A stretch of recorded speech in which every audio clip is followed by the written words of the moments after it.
And welcome everyone to closing weekend of the Outshine LGBTQ Virtual Film Festival. Wow, we are having a lot of fun. This is the watch party QA for the film Nowhere, and we've got all the cast and guests, including the shorts program, the short that ran right before the film, and they are here as well. We're very excited about that.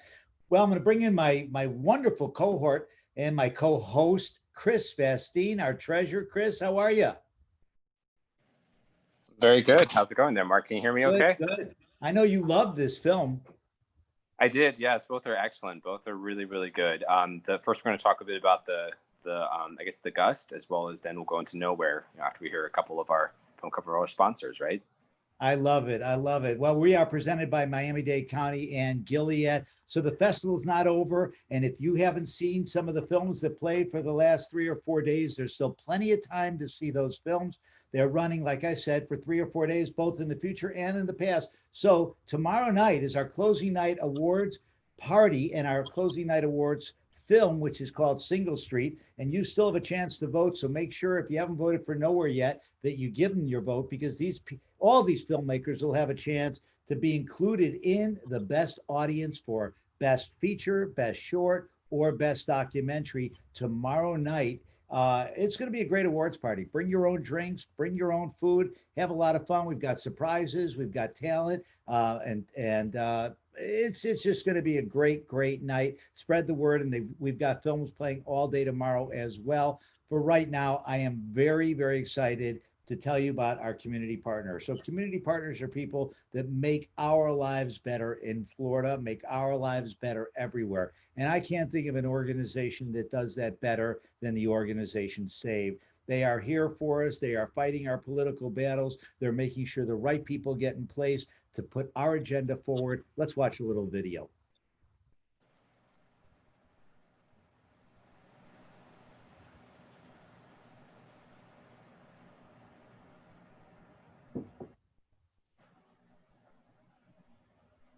For this year's election? This year, your vote matters more than ever, but that is just not enough. You might be feeling the way that I am, like there must be more that I can do.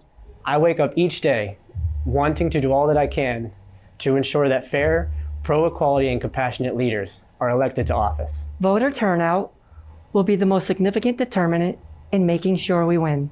That means you have to take action by helping to get your friends and family registered to vote.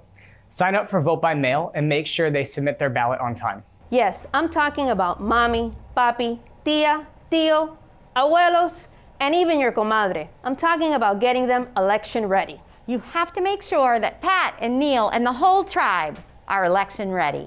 Voting is the most powerful form of democratic protest. Go to wevote2020.miami to sign up to help ensure we mobilize voters. You have the power to make a difference.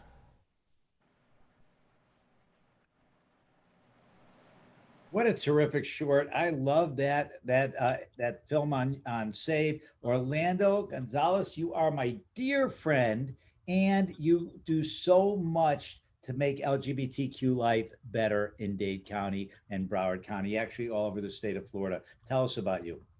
Hey, thank you for having me. So SAVE's mission is to promote, protect, and defend equality for people in South Florida who are being gay, bisexual, and transgender. And we're really proud to be with you all tonight. I am being entertained by my little needy dog on the side over here who wants a lot of attention. So forgive me if I'm a little bit distracted. I think he's gonna wanna come into the picture. Share with you a little bit about what SAVE does. Number one, we elect pro-equality candidates, right? We do all the work that's necessary to get pro-equality people elected into office. And the reason why we do that is because we really want them to help pass pro-equality legislation. And a lot of times people will say, well, we can pass pro-equality legislation, it's pretty easy, but you can't do it without having the right people sitting in the bus, making sure that they are working on the legislation, and we need those pro-equality candidates on our side. And really, you know, SAVE is an organization that has a reputation that's pretty large, but really it's built upon the work that our volunteers do. So when we do get out the vote work and we do everything that we do, it's through community engagement. It's getting people like everybody on the Zoom tonight involved in making sure that we do what we have to do to get involved, to get out the vote. So that's us in a nutshell. Really happy to be with you all tonight. Thank you for showing both films. Both of them were really terrific, moving, if anything. I think you have my sort of emotional nerve running for the night because they were both so touching. Of course, when you're looking at human relationships and partnerships, you really sort of look at them and you reflect on your own ability to be able to love, be loved, and love your community. And so those were really beautiful. Thank you so much for having me be part of the program. Excuse me. Oliver's in high demand over here. Thanks, Orlando. So well said, and thanks for all you do for equality. We really do appreciate it. And we have one more community partner for the night. The organization is called Gala, and they are part of the Miami Gay and Lesbian Chamber of Commerce, a wonderful organization headed by Steve Atkins, Jorge. These guys all do a great job. And one of their sub-organizations within the organization is called Gala, Gay and Lesbian Lawyers Association. These are all incredible people, and we've got a video to share with you. Welcome to the Miami-Dade Gay and Lesbian Chamber of Commerce. Named Chamber of the Year by the National Gay and Lesbian Chamber of Commerce. We're the second largest LGBT Chamber of Commerce in the nation.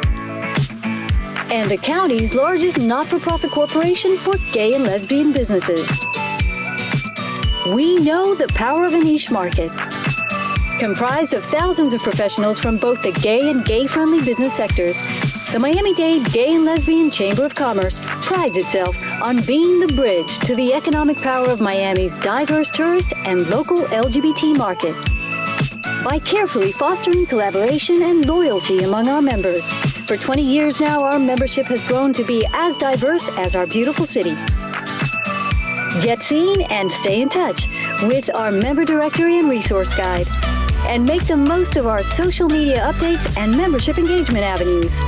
Be a part of exclusive email lists and strategically leverage your brand through our constant social media feeds and tools, all just a click away. Enjoy creating valuable partnerships and friendships at our exclusive networking luncheons and Spotlight Mega Mixers.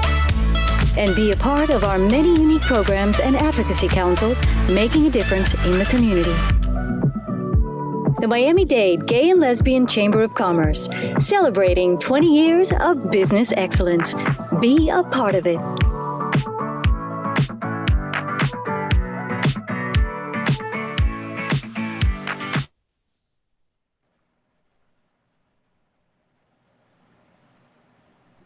Love all of you at the Chamber. Thank you so much for all you do for our community. And my name is Mark Gilbert. I am the board chair of the Outshine Film Festival. And now I'm going to put you in some very capable hands for the Q&A and take you for the rest of the show with Chris Bastine. Hey, Chris. Hey, Mark. How's it going? Thanks so much for that warm welcome. And again, thanks to our community partners for the night. Great. So what we're going to do now is we have some talent from both of those films. So really excited to first introduce everyone, and then we're going to kind of go through each film, ask them some questions, and then we'll all come back together at the end to go through a couple final remarks. So first, I'd like to go ahead and introduce you from the Gust. We have both actors and writers. So we have Edgar Garcia as well as Hector Rodriguez. If you guys could please join us in the room. And then we also have the producers. While they're coming into the screen, we have Luisa as well as Vanessa.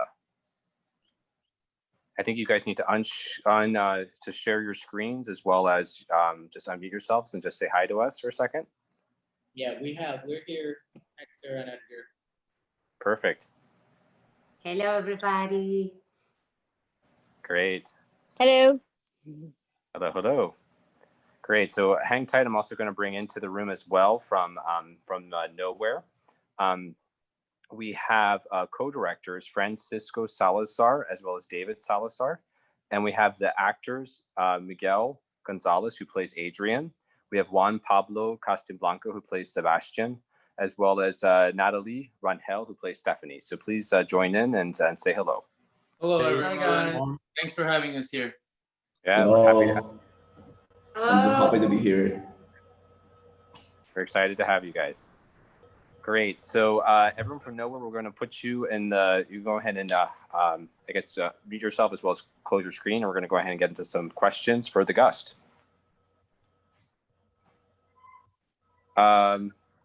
Great. So I guess we'll go ahead and just kick this off for both. Again, this is your time. Jump in with any questions that you want or any statements or, but just to get us going, just tell me a little bit about the project, I guess, Edgar and Hector, how it came about.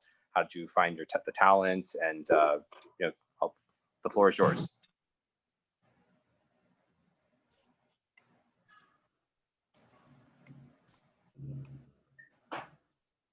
Maybe you're on mute, or Edgar, Hector.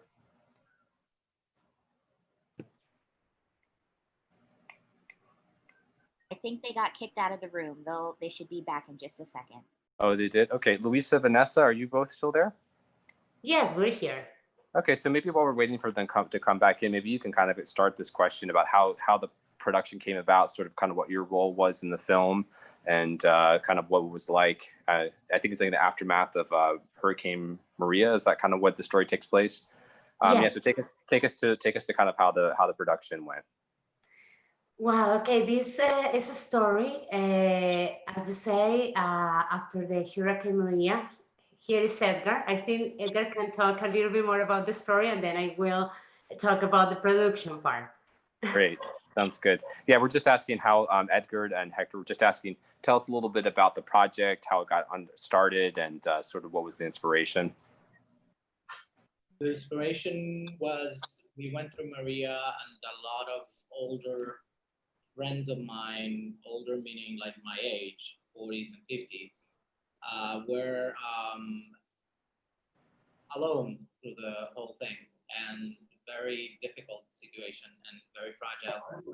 Some of them lost their husbands and couldn't bury them, or lost their ability to move because the power plants, for example, were so hard to do the yo-yo thing. And I lived that and I saw it, and then I saw that there were a lot of halfways, including an athlete that I knew that was also dealing with his sexuality throughout the whole situation of Maria and looking for money. And so it all mixed into a story, and I pitched it to Luisa and wrote the script about that. But it has a lot of manipulated truth. Mm-hmm. Interesting. Okay.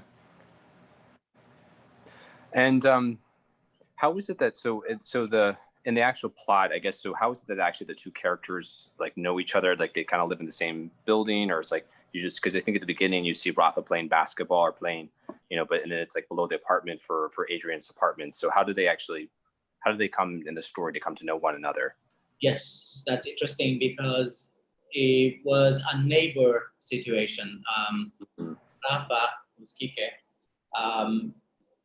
is basically hiding in one of those houses or homes that were half inhabited throughout the process, because he's running away, I think, from an affair that he had with an ella, or the them community. Mm-hmm.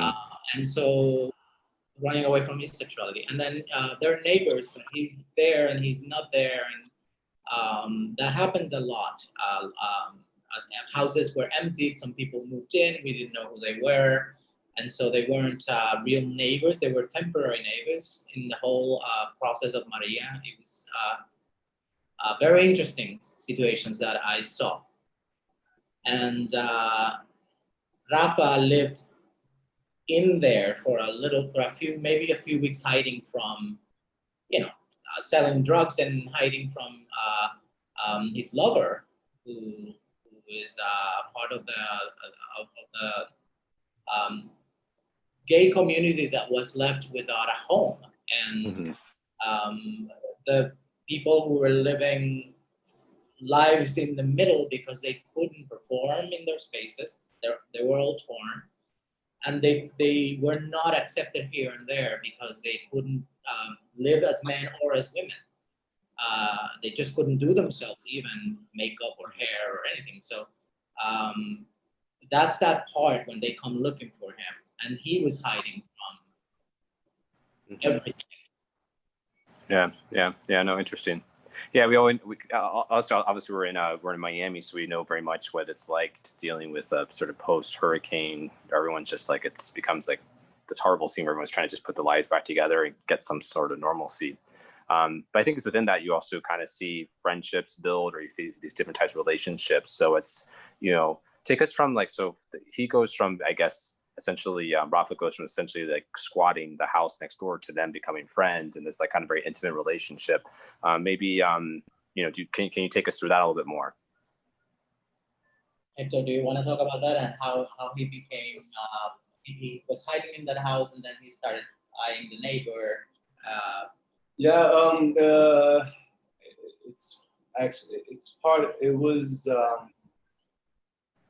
It all forms part of this great picture that happens in Puerto Rico, no?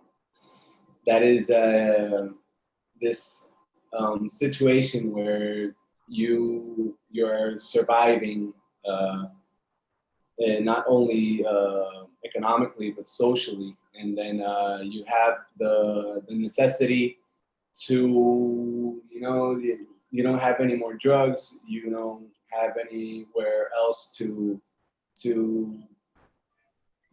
dig and to survive, so you go to your neighbor, or sex, so you go to your neighbor, and there's something very particular that there's in Puerto Rico. If one neighbor doesn't help you, there will be someone who will help you, and you don't have to give explanations. So it was something that, from my perspective, it was something that was given, and you don't have to give explanations, and so that's how it pretty much goes. I need, therefore I must, and therefore I do. So that's how it pretty much went. Yeah. Interesting. There's an interesting line kind of towards the middle, or actually towards the end of the film, where I think I forget who asks it, but I think it's Rafa who says that, is it am I your middle part? And then then I think he says, yes, I'm your middle part. Just tell us a little bit about what that means. And I know he's also opening the books and seeing like the pills on the inside, but that was a line from a friend of mine who was dying in the hospital actually after Maria, and he said the things that he remembered the most were the parts in the middle, because the memories of early childhood were blurry and Maria was blurry, but he remembered the loves and the sex and the beauty of the middle. And so as Adrian, the character, was dying in the hospital, which is basically the end, he just has this, he appears, his middle is someone he loved and spent that fragile time with. And so that's what I think it meant. It meant that story from that person that I loved. Yes. Yeah, that's beautiful. It's really nice. I guess also we see how Adrian kind of goes through a little bit of an opening up, because he seems like, at first very timid and shy. It's like the contrast to him and Rafa. Rafa is like this sort of very, obviously gorgeous man, but both are beautiful, but like this very like buff, very kind of athletic guy, and not afraid to show himself. And then, whereas Adrian is a little bit more reserved and he's more reserved and showing, but he feels like shame, I guess he talks about. And then like, maybe can you explain a little bit, and whether anyone can jump on this, like what is the shame that he has and how does he kind of overcome that by the end of the film? That wasn't hard to work when I saw him new. It was very easy for me because he's an athlete. He's basically an Olympic athlete himself. Kike, Hector. And so, yes, definitely. It was body issues of somebody who's growing older, who didn't want to show his imperfections and the beauty of aging, because he thought this guy, was gonna make fun of him and laugh, which he did actually in the scene. Yeah. Right. That's what we were working in. Yeah. And there's actually something also very particular socially that happens that in Puerto Rico, you know more about a closeted man with his sexuality and identity than you know of his political preference. You know, it's something that because of what we live as a colony, you know, it's socially it's something very repressed, and it's very interesting how there was no questions asked because you don't need to ask what is already there, you know. So yeah, that's something very interesting that I also lived, you know, because as an athlete, I actually studied at in a sports school, boarding school. So there was a lot of that dynamic that because I'm an athlete and there's a lot of people behind of what I'm doing. There's a lot of interests. So I can't be openly gay or openly lesbian or openly whatever. You know, you can't be openly free. And there was a lot of that dynamic that if you don't, we don't speak about we don't speak about the topic, but it's something that is there in everyday life. It's interesting because we talked about he was very free in the shower scene because he was like, I want to be myself here because it's just the two of us enclosed and private, and then we had the outside scene, and Kike was like very insistent on being very covered up, and then I said, okay, then I want to be outside. I want to be very vulnerable in that outside scene, in the balcony, and then he wanted to shut down, and so we talked about that, which is exactly what he's saying. He went to a boarding school for sports, and then they were all, you know, free in there, right? But then outside they couldn't. And as an athlete, I think he brought that on very smartly. Yeah, and the metaphor of the shower and the topic of the athlete and the and what happens in the bathroom, you know, it's a wonder of what happens in a bathroom and in a shower. I don't know that one, but he's saying it. I didn't. I don't know. We'll take your word for it. Just out of curiosity, what was your sport, Hector? I was a fencer. Oh, okay, interesting. Very He good. can do Shakespeare amazing. What's that? He can do Shakespeare amazing. Oh, I bet. Yeah. Great. Great. I mean, I guess before we move on, I just kind of want to just do a round robin with everyone to see what are the parting thoughts. And first, I haven't noted yet that Edgar, I love that your hair somehow grew back.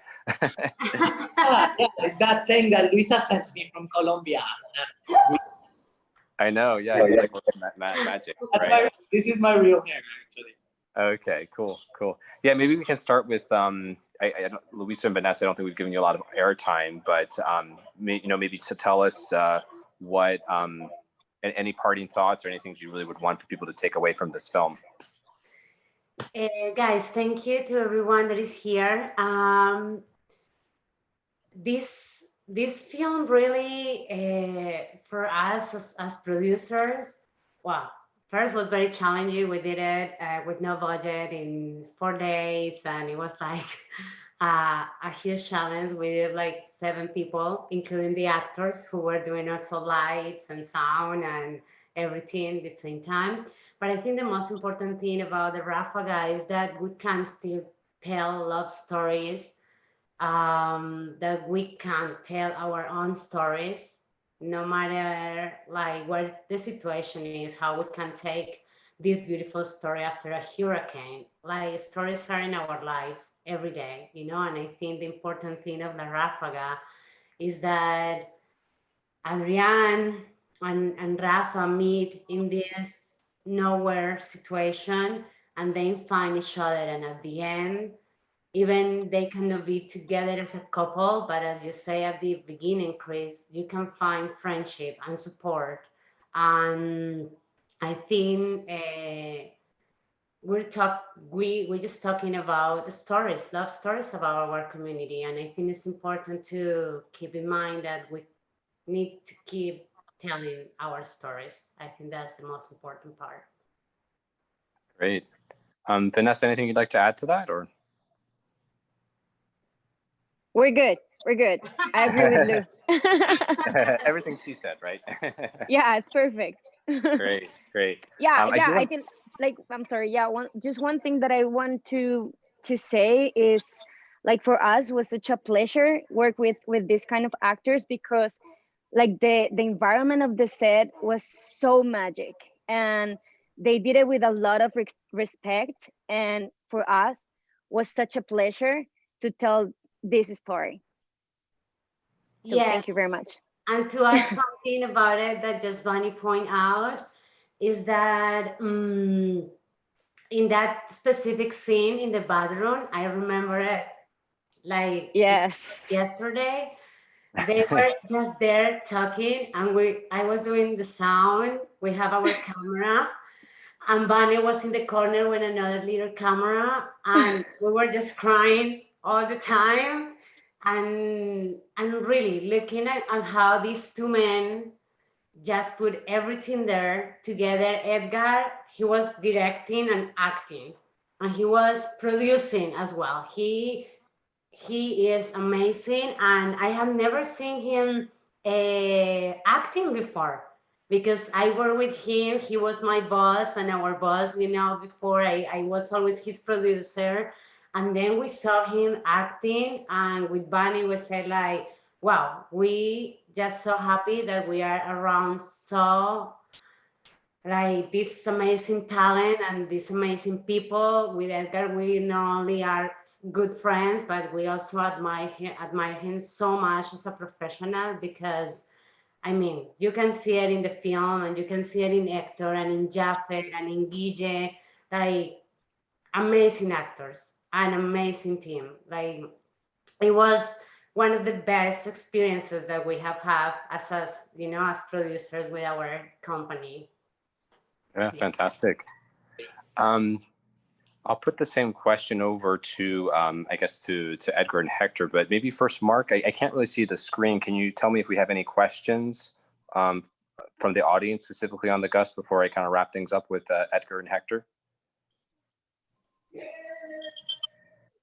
All right, I think we'll, yeah, so I guess maybe Edgar and Hector, could we just maybe the same question to you? Like, I mean, there's obviously so many themes here, friendship, love, recovering from natural disaster, kind of how people rebuild their lives, and everything gets sort of like, for a brief moment, gets intersected because of the natural disaster that happens. But for you, like, what are the takeaways that you'd want to see, or any hidden messages that you'd want to make sure the audience knows from this film? So, are we there? Yes. Yeah, we hear you. Well, for me, it's about that we also live in the middle in Puerto Rico. We are people who have seen for the disaster relief we suffered. There's a lot of hate that needs to be eradicated still, and we have a lot of people who are not yet on that bandwagon of equality, and we need to get everyone on that. And there was a lot of people from the LGBT community and the elderly community that were voices that were not heard. Those voices are still not heard. And not everyone who suffered is a heteronormal family. There's a lot of people that suffered that were not supported by anyone. And so that's part of the thing that I want people to understand about this simple story. It's a slice with many things, many layers, but also it's a tribute to those voices. Yes. Right. I mean, certainly, that same theme is definitely relevant now, in the environment we're living with COVID, that people can't really get out. It's and people experience isolation differently, and especially in the LGBTQ and the elderly LGBTQ community. Hector, I'll give you the last word for now. Anything? Yeah, I think that the most for me the thing that was most astonishing and righteous thing that we did here was give our perspective of of something that happens in the whole world, but that we live it in this perspective, in this type of complexity. And that is something that in Puerto Rico it's not promoted. And we are taken as both a property of the United States.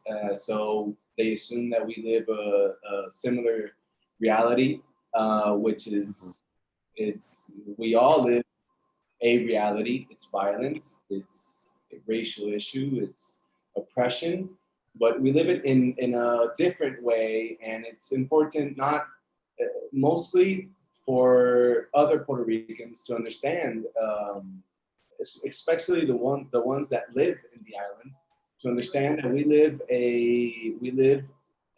a situation from a Caribbean perspective, from a different complexity, from a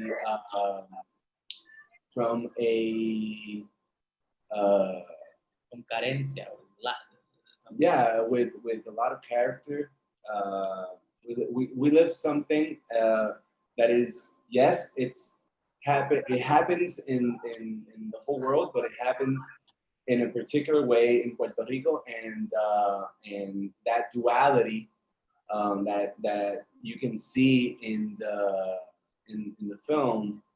It's what we're trying to, and what I want to, to give to understand is that we are part of a whole, and to transform and to transform this reality, we need to understand that we are part of everything. And that means that we also, from whichever perspective or whichever posture or political reason, we are also we live and we have, because of our colonial situation and because of being humans, we have violence from a specific or intense perspective. We have a lot of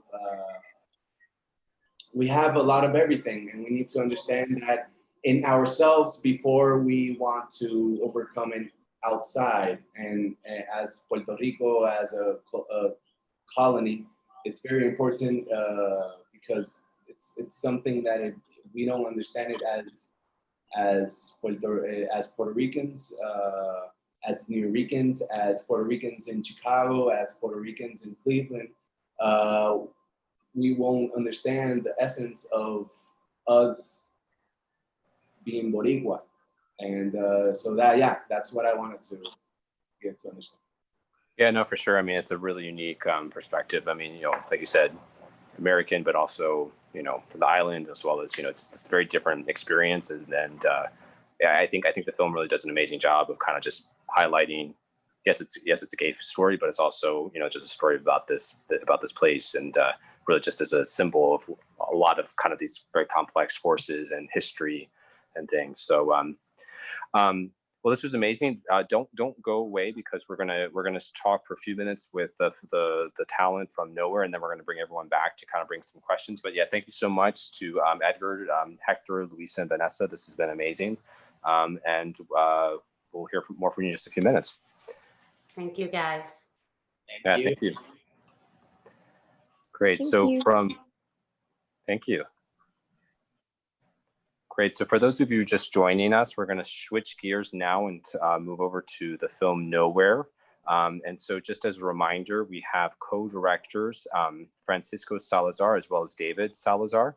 And we're lucky to also have talent from the film. We have actors Miguel Gonzalez, who played Adrian. We have Juan Pablo Castiblanco, who plays Sebastian, as well as Nathalie Rangel, who plays Stephanie. So please come on in. Hi, everyone. Hi, guys. Hey. Hello. Hello. Hey, Juan Pablo. Colombia in the house. I know, that's right. Yeah, moving to a different continent now. So Well, I'm happy to be here, but now someone's working on a report. I don't know if you listen to that. oh yeah, we can hear you, Kate. Guys, refer to noise, guys. Great. Yeah, so as I mentioned with the other group, I mean, this is really your time, to please, I have a few questions, but please just jump in, the conversation, and, we'll also take some questions from the audience. So maybe the first thing just to get us going, to Francisco and to David, I mean, tell us a little bit about how the project got started, maybe the importance of telling this particular story in today's environment. How about it? Yeah, so I think that today's environment played a huge role. It was 2015, and my brother and I were kind of looking at what kind of stories did we want to tell. We'd written another script. We'd been trying to make another film. Things didn't go as planned, so we wanted to start fresh. And we really wanted to hone in on Latin American identity in the US. So we had a couple of different stories going, one centering on a family trying to deal with a business situation in the US, and then another one that had more central themes of LGBTQ identity. And then, of course, we all know that in the fall of 2015, the election started taking some momentum because, there was going to be the primaries the following year. And of course, fear for human rights and immigration took central stage in the national conversation. And at that point, my brother and I really started to kind of like say, okay, how can we bring in a unique perspective on these ideas? So we kind of continued to spitball, and eventually those two scripts came together and they became an earlier version of this story. And we coupled that with our experiences as in the university. We were at that time, we were also finishing up our masters, and we had a lot of friends who were immigrants, and we studied a lot of immigrants, and they wanted to stay in this country. So they were offered, they didn't know how to stay. So people were offered, marriage and whatnot.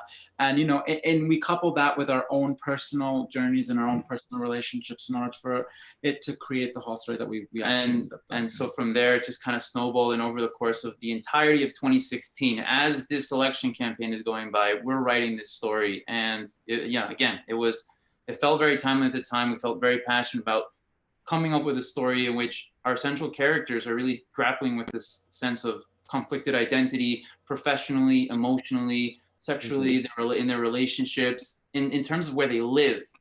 And that's how the story really came to be. Right.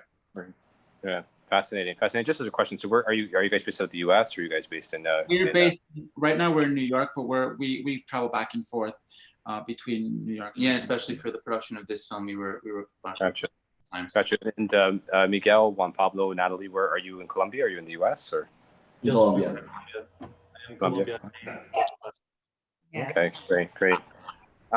Yeah, I was just really interested as well, like how many, I mean, there's a lot of locations that this film is shot in, and I imagine for like a small production stuff that must be challenging, but like tell us a little bit about like, so it's obviously New York, it's in like, I think some must be upstate New York, parts of it, I'm guessing in the woods, and then parts of it in Colombia. Like tell us about the difference shooting location. So the film was shot actually mainly in Colombia. We shot all the interiors in Colombia because it was, when we were doing production, we started with the idea of shooting in New York, but we realized as we were figuring out production, it would be a much easier experience to have majority of the shoot in Colombia. We were able to find actors who spoke English and spoke perfect English. We also worked with a casting director who found actors who had also visas, because we did go to New York and we did shoot upstate, and we did shoot in Brooklyn, and we shot in Queens, we shot in New York City, in Manhattan. So we did travel around in many different areas. And Bogota was the central hub for the production, which was about 34 days there, and we had another 8 days in Colombia, in New York, sorry. Okay, great. And did you have a particular scene that you enjoyed shooting most? I think you have to ask Juan Pablo, Nathalie, and Miguel, because they were the ones So I think, yeah, Okay, I'd like to hear their opinions, and then I have one scene that I think was really magic. Let's hear it then. Juan Pablo, Miguel, Nathalie. Well, I will think which was my favorite scene, but I don't know if Juan Pablo and Nathalie have theirs already ready. Well, go Miguel. I really enjoy filming in New York, and I really enjoyed this part of filming in the subway. And I think all the work with our director of photography, working with the camera, we try to tell the story using a lot of the camera movements, and working with him, with Jose, and trying to find with him the perfect light and movements. The plan is all the work we did together in order to find this intimacy we try to find. I really enjoyed that in all the film. I think that's I can choose and scene. I can choose anything in my life, like something like I prefer. I think I really enjoy work with Jose, with Nathalie, with Juan Pablo, and the light, the work with the light and with our DF. Yeah, that's interesting. Actually, it was a comment I saw. There's like the lighting between like very obviously the very intimate scenes, but there's like the lighting is very, very key to this film. You know, especially I think we just understand the tenderness between their relationship. It's a huge part of it. I guess Juan Pablo, Nathalie, any thoughts of things being liked? I'm ready.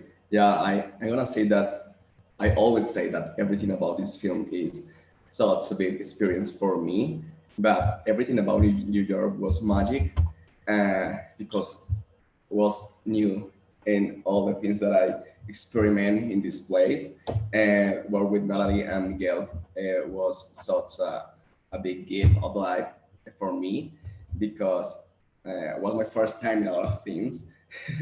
But also I was the youngest at the team, so I learned a lot from all of them.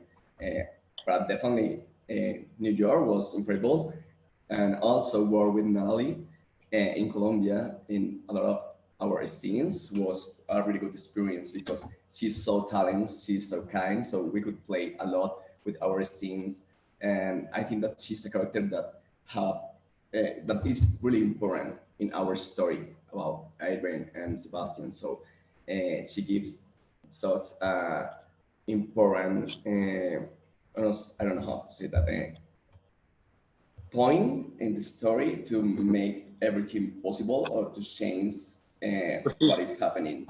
Yeah, she's central to like the tension between the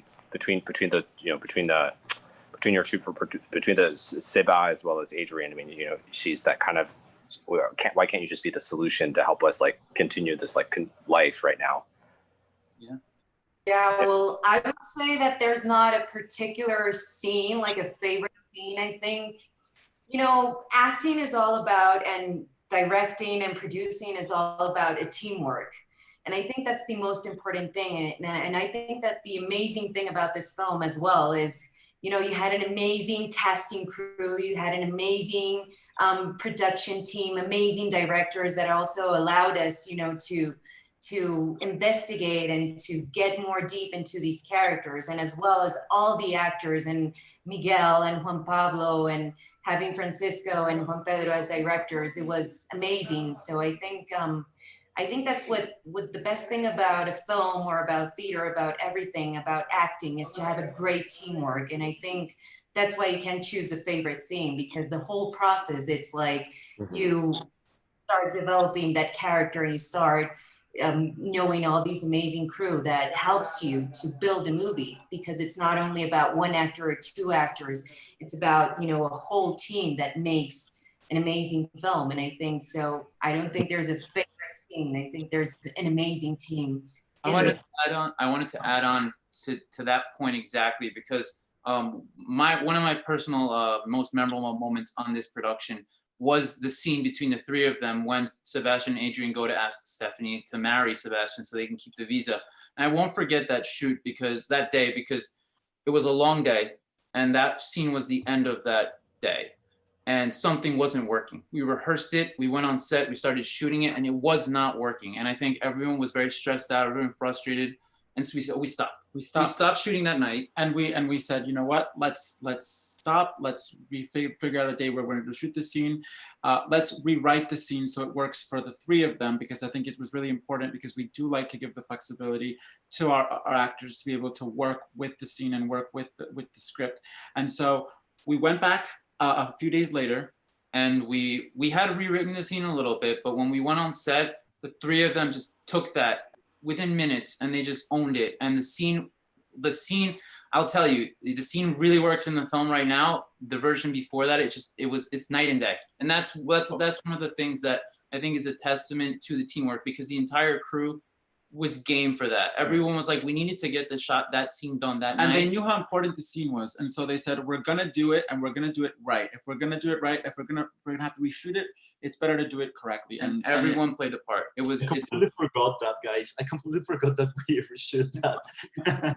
Yeah, that was a very memorable day on the set for me, because of what it meant. And I wanna just go off of what Nathalie said. I think, for me, it's very difficult to find a most memorable scene to shoot, because I really enjoyed every single moment of this whole production, because we got to work with so many wonderful artists, from all our producers to our sound team, to our cinematographer, to all the actors that are in the film, to our post-production, to our editor, to our sound designers, to our composer.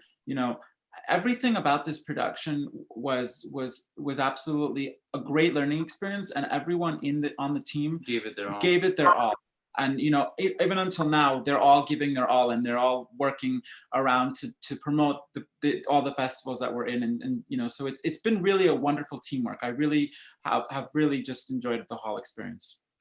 Right, great. Yeah, no, for sure, you can tell that in watching the movie. I kind of would like to turn it back to I guess to Nathalie, Juan, Pablo, and Miguel. Maybe we'll start in that order. But each of your characters, it's like they have this their own agenda, what they're trying to accomplish. I think David and Francisco really just pointed out that really very pivotal scene where it's like they're all trying to figure out, if they're going to be able to stay, and use the marriage as a way of doing that. But kind of like talk to us a little bit about what you think each of your characters' main goal was or agenda, and sort of how you went about embodying that or portraying that. And I'll start with Nathalie. Well, I think one of the main goals of Stephanie as well is to, even though, you have a great friendship or a true friendship, it's not only that you don't want to help someone, it's, it's everything that surrounds us as well. That we can make our own choices. And sometimes there are crazy choices that it's like, you have to be in the middle, to help this other people to really realize what they're going to do. And I've always believed that you are the only one that can make your own decisions. And I think that's what Stephanie is. She's this kind of character that's like, I love my friends and I really want to help them, but it's like, it really depends on you guys, and trying to find other kind of solutions and try to find yourselves, because as I said to you, there's a quote that I really love from George Orwell from 1984 that says that perhaps one does not want to be loved as much as to be understood. And I think that Stephanie, she them, but she understands them. And that much love and that much understanding is what makes her to say this is not the right way to do things, or maybe there's something else apart from a visa or apart from love that's trying to find yourself, trying to understand yourself, and trying to make people to understand yourself. And so I think that Stephanie is that helps everything and helps these kinds to evolve, or these characters to find themselves as much as.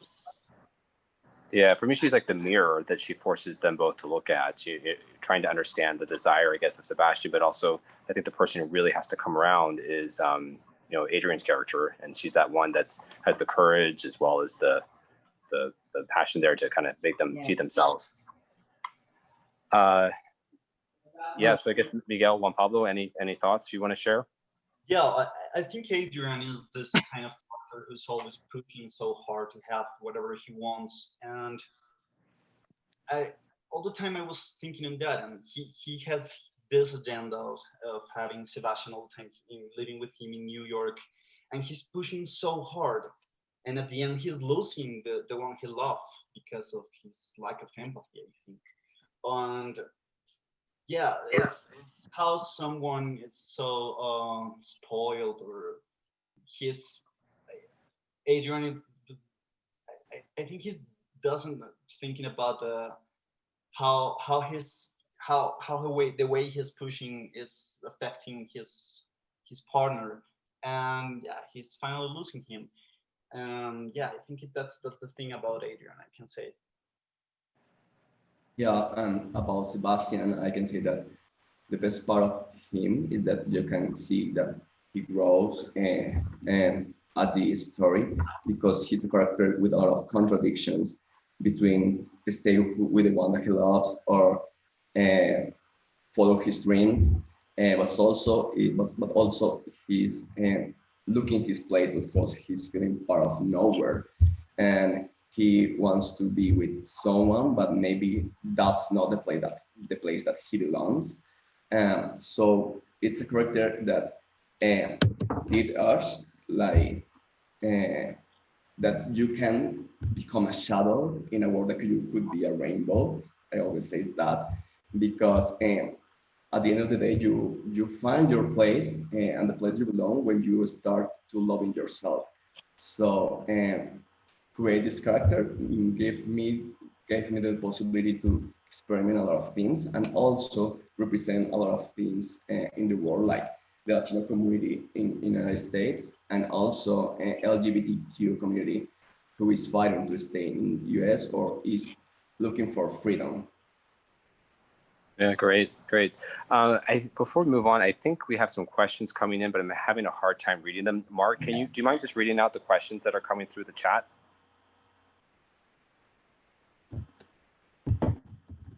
So Mark is curious what the actors have gotten out of this film. We also have from Luisa from the Gust, how many women did work in this movie and how long did it take them to be done as we saw it in the film?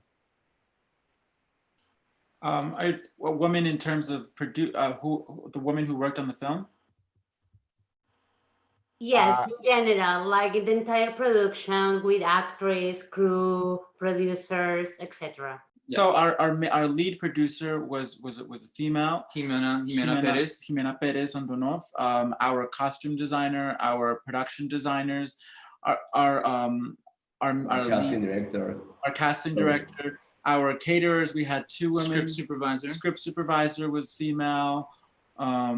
We also had a lot of female extras. A lot of the so in actresses, the main actresses that aside from Nathalie, we also had we had Jenny Gomez, who was the mother. We had Melissa Cardona, who was the boss. We also had the boss, who was in the doctor's office, who was also female. We also had and Miguel's acting teacher was also in the scene with Sebastian early on. Mitchell, Yes. Yeah, Tina Mitchell. As a matter of fact, a lot of the women that were in the film, a lot of them had positions, boss positions, positions of who made decisions. So it's actually something that we also wanted to focus on in that power dynamic as well. But we had a very large crew that was made up of women, and also we had a gaffer our gaffer was female as well. So I think we had a really evened out crew that we tried to create a diverse array of people that could that would work with us. Yeah, we have equal female and men working together in the film. Yeah, and I'm going to say, because I saw Vanessa, I really like this question because Vanessa is part of Chicas Impro. I saw her, and I'm really happy to share this space with her, because we work in theater here in Bogota, and when I saw Vanessa Tamayo, she was working in in the short film you introduced before us. She's part of the theatrical scene here in Bogota, so it's really nice to have this question, because There are a lot of women working in this scene and this festival, and also in our movie. I think it's an interesting question that we've had, not just in this discussion, but in earlier ones about the importance of actually who is behind the camera, who is actually the scenes. It's just as important as the people who are actually on screen. In terms, especially when you're talking about like an LGBTQ film festival, you're talking about really amplifying representations of what's actually a very wide and diverse community. Who you have behind the scenes and behind the screen is just as important in telling like a really impactful story. So I'm really glad that you guys asked the questions. Obviously, it's sounds like a very diverse, obviously, cast as well as people behind the scenes as well. Chris, I got a question for you, Chris. First of all, great job. Excuse me, great job on the Q&A. I don't have Corona, everybody. Don't worry about it. Chris, great job on the Q&A so far. I'm really loving it, and it makes me want to go to Colombia even more. It's always been one of my preferred destinations, and as soon as this virus is over, I'm going. I always wonder what the cast gets out of the director and what you learned and how you feel after this project you're a better actor. Well, I personally believe that when you have the experience to work with a crew, you will always learn something. As I said before, I really think that I learned a lot on how to work with the camera, start to feel the cinematographer as a co-creator who is always creating with me. So I have this notion, especially in Nowhere. I think that's one of the things I learned. Something I really appreciate is the communication between both directors, David and Francisco, because they always are listening to their brothers. They have this kind of amazing communication. They always know how to complement each other. And another thing I really appreciate of this film is understand that love is important, even if you're gay or if you're part of the LGBTQ plus community or you're straight. This movie is about love and how you need to let go sometimes. So I think personally, not professionally, but personally, this movie teach me how to understand that let go. It's a really important thing in relationships. I think. Yeah, I do think that working with directors, I think as an actor, you need to be versatile. And as an actor, it's important to live different experiences. So it's like you don't fit into like, I wish I had this kind of director. But like this experience in Nowhere with Francisco and Juan Pedro was amazing because they allow you to, they show you, they show you the script, they tell you what they want, but as well, they allow you to also, because I think as actors, even though we create a character, we always have that essence of ours. So it's like we always put, as an actress, I always put a part of Nathalie. So it's like, it's amazing. And the experience with Juan Pedro and Francisco was like, this is Stephanie, but like also what's inside of you? What can you give us that can make or that can give life to Stephanie? So, but I think it's different types of experiences as actors. I think the amazing thing is to be versatile and there's nothing bad and there's nothing good, I believe. There's you learn from everything and you have to take it as well as a good experience, and that's how you grow as an artist, and that's how you grow as directors, and that's how you grow as producers. So I think that was an amazing experience in Nowhere, was that we were allowed to put that essence of us as actors and put it into those characters and give them life, and they were always like, okay, this is the scene, but if we were like, we want to put something to the scene, or can I do this? They were like really open, and that's, I think, what gave the reality and the natural acting as well to the film. So I think that's what I would say, the experience with directors. Yeah, I agree with that, because since the day that you met them, this is the day that I met Francisco and David, you can see that they are honest. And that's why Nowhere works, because they just want to tell us a story about love, a love story, and anyone can feel identified because they show everything with honesty. And also, one of the best parts to work with them is that they are also musicians. So they are full of art, and they make this possible to create just a work of art. And that's why I think that Nowhere is so personal. And as I said before, anyone can feel identified. Great. We have two more questions I'd like to ask from our audience. First, I see my buddy Joaquin out there asking actually two things. First of all, when's there going to be part 2? And what is the name? Like, what's the significance of the name?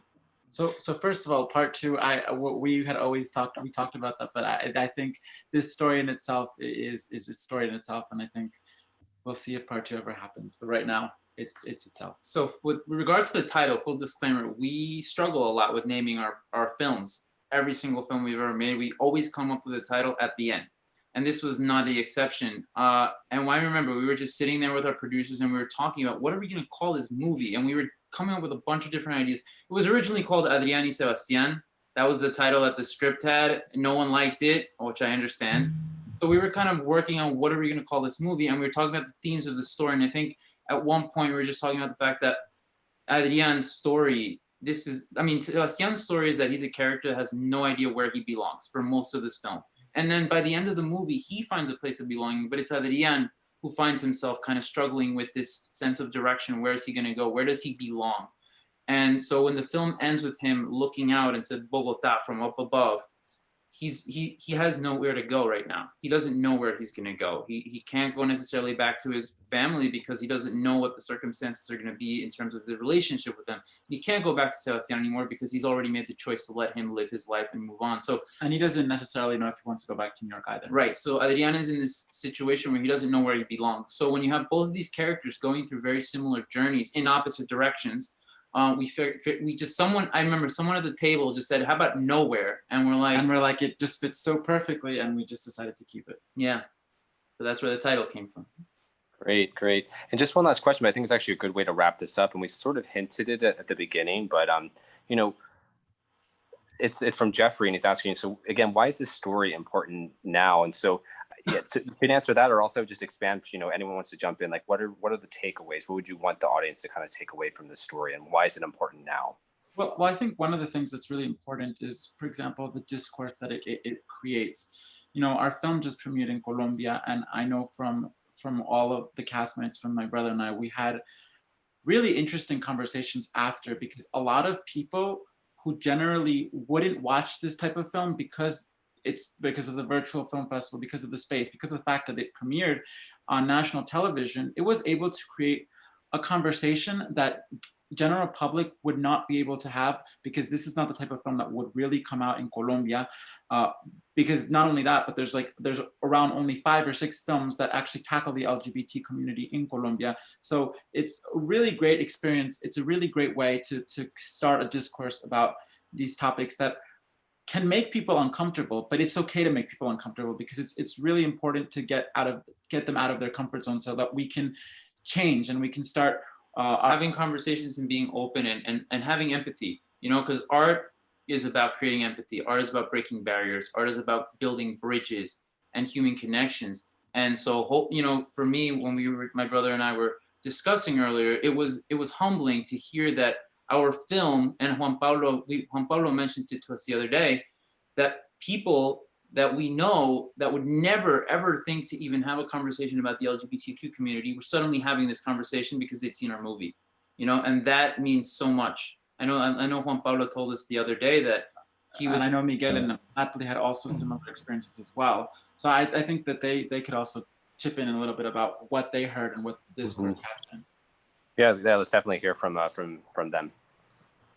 Yeah, and I think I can say, like, as Juan Pedro said, breaking barriers, and the title is also perfect because, it's like before it was like, we're Colombian actors and we're speaking in English as well. So it's like, we're from nowhere, it's like, not because we are Colombian, we only speak Spanish, or, it's breaking barriers. It's going and freedom, going around the world. And I think Nowhere is also as well that kind of film that can also make you connect with other cultures, with other people, like saying we're human beings. We can we can do everything, and as well as artists. So I think Nowhere is that kind of film that is as well beautiful because, you know, yeah, but why are they speaking in English if they're Colombians? But it's another experience. It's to show that as artists, you know, we can break barriers, like what Pedro said. So I think that's also the most beautiful thing about Nowhere. And as I said, you know, it's not only about love, it's about understanding ourselves. And I think we are in this kind of moment where we really need to understand each other and to work as a team. And I think that's also the significance of the film. And it's really important to know that the Latino community is huge. And I know that this cliche of the Latin American being this Caribbean guy, we talked about this before, about this macho, this guy who needs to be like something, and always the Latino is shown as a Caribbean guy who's from one of the islands in the Caribbean. But Latin America is huge. It's from Mexico to Argentina, and we have mountains. We have different kind of accents. We have different stories of immigration also in our countries. So it's really important to show how huge, how rich is our continent, and how, as Nathalie said, we are speaking in English, but if I speak with a Chilean guy or with a Peruvian guy or an Argentinian guy, we also have differences. And in Latin America, the only country who speaks in Portuguese is Brazil.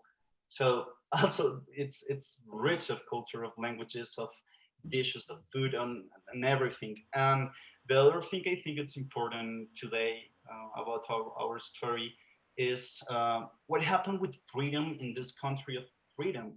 What happened with the love in this country? We try to go to a place who give us this, sell us this free thing that you can come here and be free. Are we really free in the country of freedom? Talking as Adrian and Sebastian, who are living in New York, are they completely free, or how free are we in Colombia?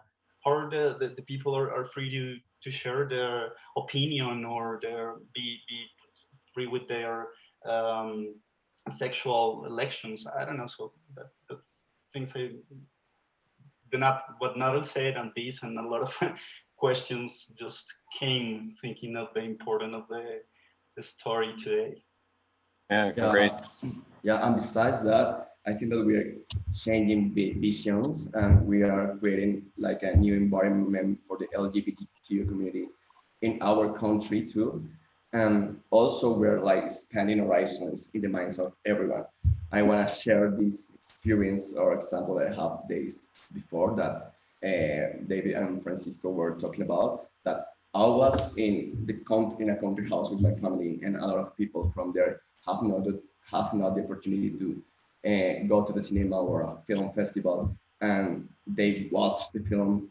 And I was really nervous because it's not a common topic in our country, and especially in the people who has not access to this. And at the end of the film, when they watched the film, they were just asking a lot of things, but they never judge because they understand what I'm saying before. That is something like, it's just a love story. And with a simple story like that, with an honest story like that, we can start change a lot of things that are not working because people don't understand that love is love.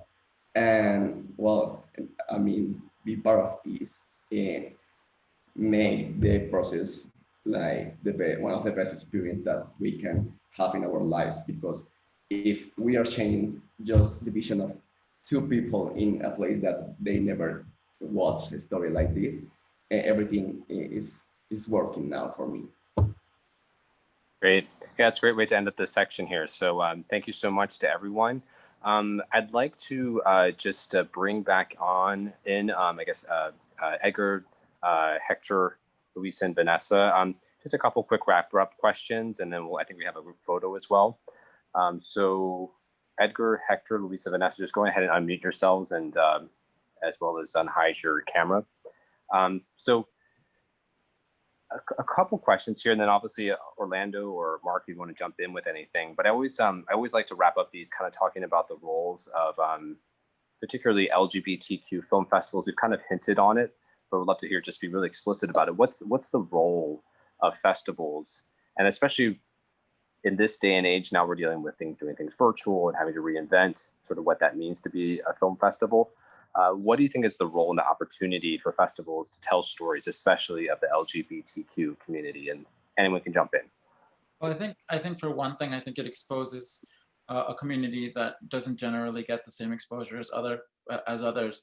In terms of the virtual, I think right now, because we're in a virtual space, so many more people have access to these types of films that they wouldn't get access to. You know, LGBT films, the majority of them are niche or indie films, and you have a couple of breakout films that do go to nationwide and international, but the majority do stay in these niche and are not necessarily as exposed to the mainstream audience. Going back to, you know, being at that Colombian Film Festival, which also went virtual, the fact that it went national TV, that is something that was huge, I think, for our country and for some. And I don't think that if it would have been just in Medellin, as it generally was, it is not as many people would have seen the film. So I think right now the virtual space has really created opportunities and exposure for the LGBT community.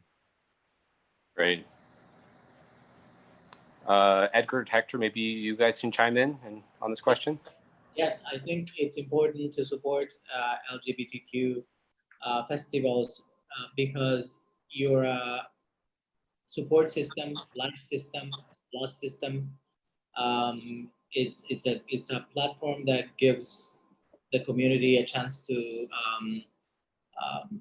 unite and to support projects that usually don't happen in places like ours, for example. And there are miracles in a lot of our living surrounds, you know, in Puerto Rico they are. And also because equal representation in the world, for example, which we're fighting for in the arts, also needs representation of our own diversity in film and in theater. We have, in the LGBTQ community, the diversity keeps growing, and we need to keep showing that growth of diversity in our stories. I completely agree with Edgar, and what I would only add is it would right now it's the important part for a trans culture where the community can finally start in a transcendence into part of what it already is, which is part of our daily life, something that what is well, you know, very reluctant to accept, and we have to represent more, so that it becomes a reality, which was it transforms into a reality and part of and it becomes part of the essence of the culture in every country, especially in the Caribbean and Latin America. Mm-hmm. Yeah, no, I think it's a great point. I mean, I just think of growing up, like the fact of like, even on TV shows, like things like Ellen coming out, and you think of like Will and Grace, the power of like media to really kind of make things, like even my own family, I remember people becoming more, my own mother becoming more comfortable with the idea of like having a gay son or a lesbian daughter, you know, that it's really a powerful mechanism for sure.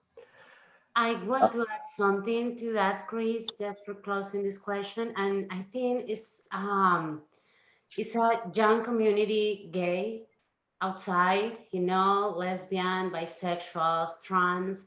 And I think if they can get to this festival and see stories like Nowhere, or see a story like The Gust, maybe they will be empowered and encouraged, and they will understand that they are not alone, you know, that there are people outside that has the same struggles, that they can count on us, and they are more open spaces for them to be aware also, you know, to be aware of what is happening outside. Especially, I agree, in a country like my country, I'm from Colombia as well, And in Miami, we still have this mixing pot of the Latin American community, where still people don't believe that we are a minority, as a community, and that we need more spaces, and that we're not fighting because we think it's fun. It's not because we really have a point to say, and we need to really be a part of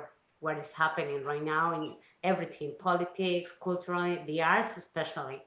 And And just to that's jump in quickly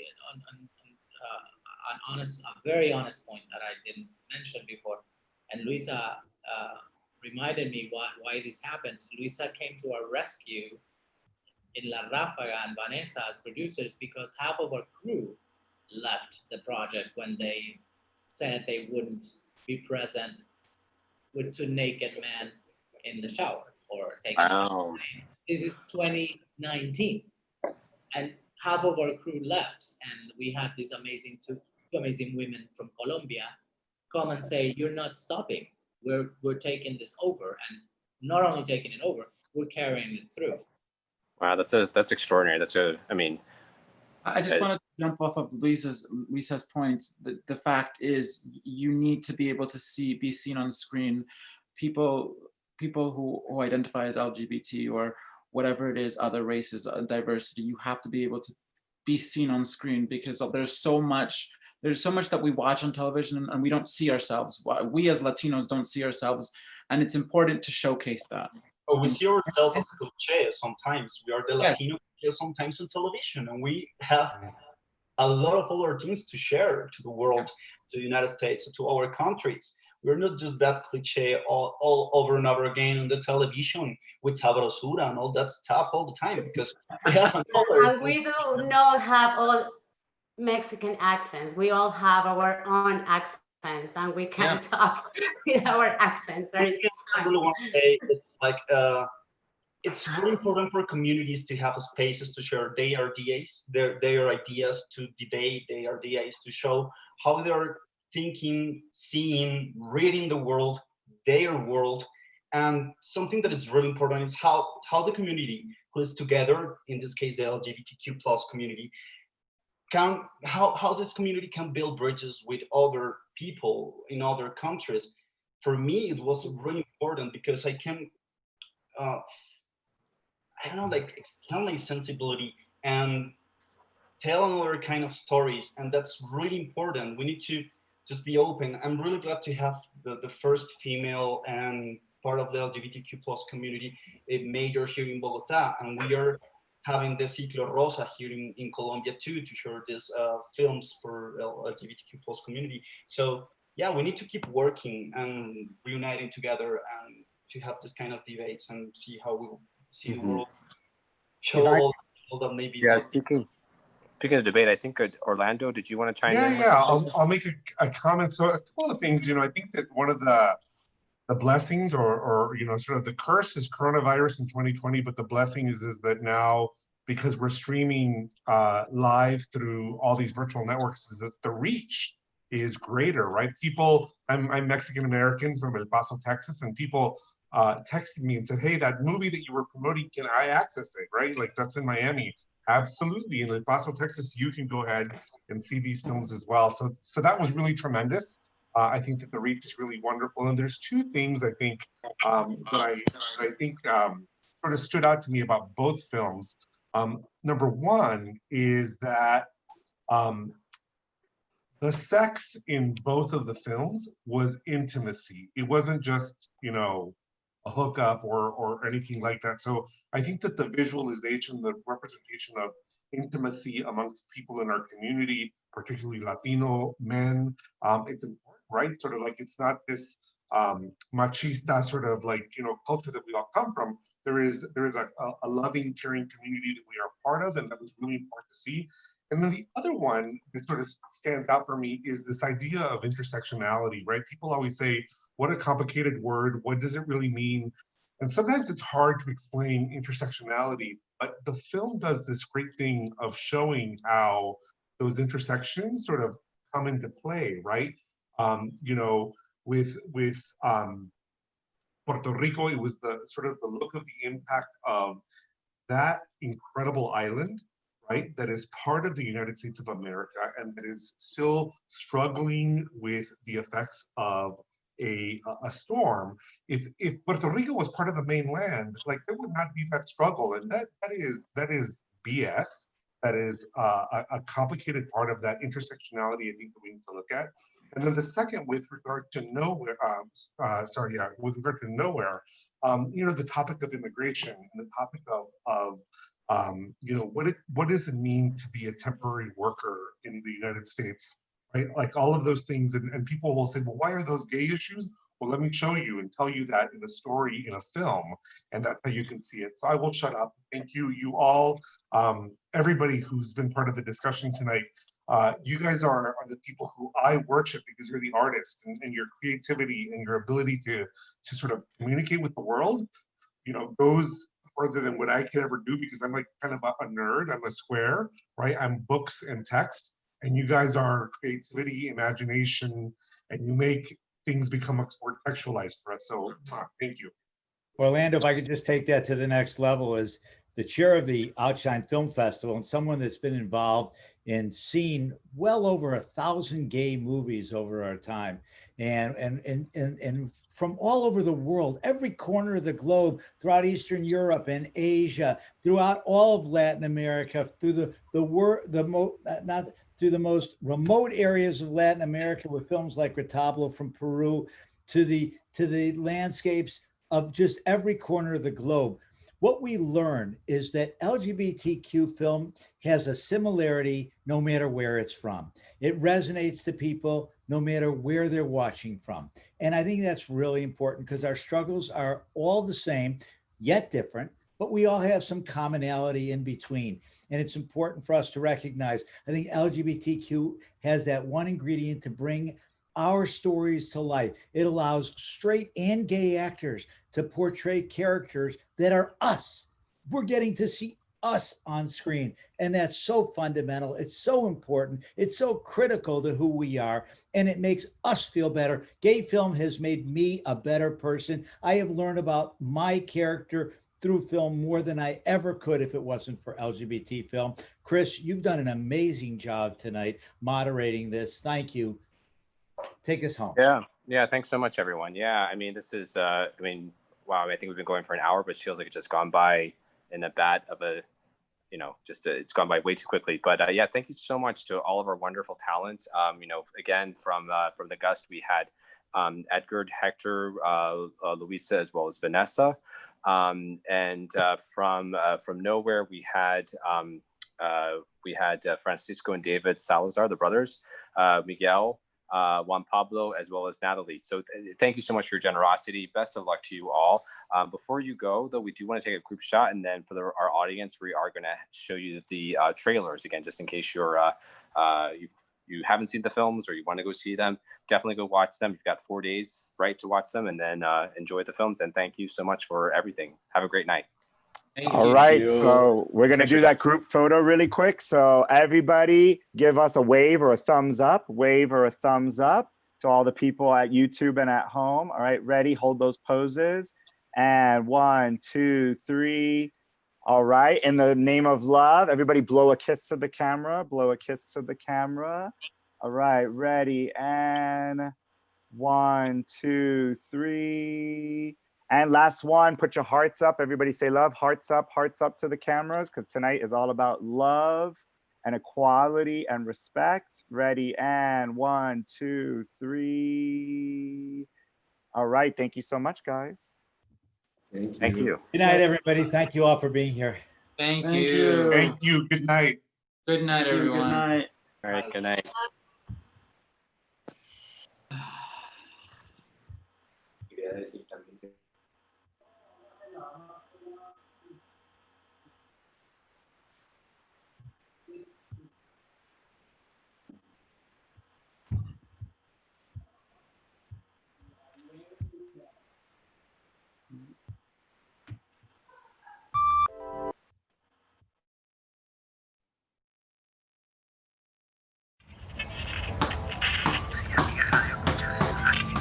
Noticia más importante.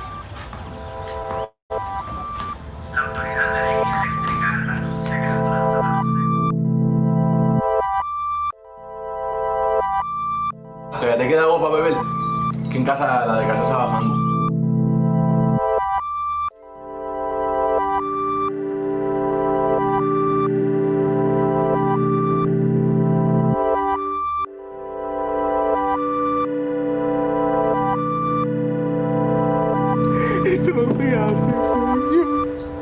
Porque yo me voy a asegurar de que nadie en su vida, en su puta vida, le dé nada ni le compre nada. El rey Augías en la mitología griega tenía un establo lleno de vacas inmortales. El establo estaba lleno de mierda. Le pidió a Hércules que limpiara el establo como un reto. Le ofreció a la mujer que amaba si lo hacía. Los macharrones del Olimpo le dieron la patada. Y tú sabes bien por qué.